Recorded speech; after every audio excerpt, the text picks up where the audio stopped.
All right, hey everybody. Posting the first assignment here for EDCT 6901. This is the session on digital archives. So basically I'm just going to walk through it real quick, and also on this page are the instructions for it, but I'll just talk about them again really quickly and just walk you through the process. So I want you to go to the digital archives collection, which I placed a link to on this page, but you can also get to it from the library homepage, Digital Archives. And what I'd like you to do is scroll down here and pick three digital collections. So, for example, you could pick the Civil War correspondence collection. You could pick rare books. I like that one. This one's awesome, the Don Swaim collection. It's actually got audio recordings. Another really popular one are the yearbooks. You can go into there and look by year.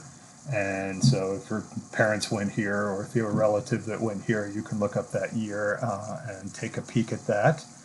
So pick one. Student newspapers. I think if you work on campus, a lot of times these course catalogs can be interesting. So for example, if you work in linguistics or you're in the linguistics department, you can go back through the years and see what the course requirements were and the courses were for linguistics. So I'm just going to click on, let's go with the Don Swaim collection.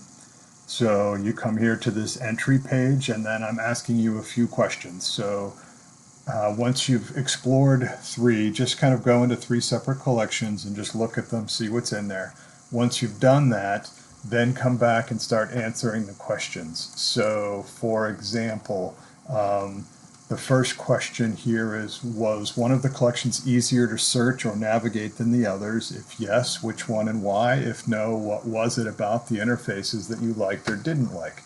So, as you'd come into this collection, you might say, I don't really know what I'm looking for, so let's just browse the collection. And then when I go in there, I'll just pick a name here that loads, so we can take a look. How about Michael Crichton, the guy that wrote Jurassic Park? So here we have all these recordings. So then I can click on one, open up the record. The recording is right here. I can listen to it. Here's the record.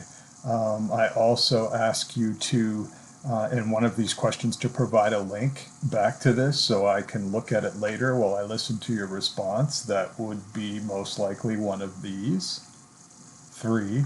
But again, as I said in the instructions, if you do include a link, double check, right? So when you're sending in your responses to this, put the link in and then check the link and make sure it takes me back to the interview that you're talking about, or the item, or whatever.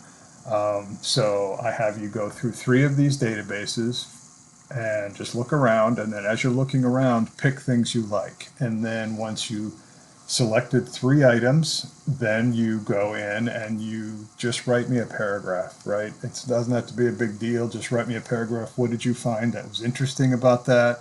If you don't really know what to write about, just write something like, how could I use this in my research? How could I use this image in a presentation?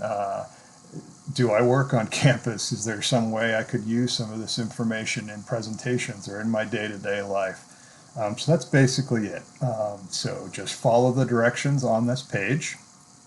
And then once you've written your responses, just send it to me in an email as an attachment.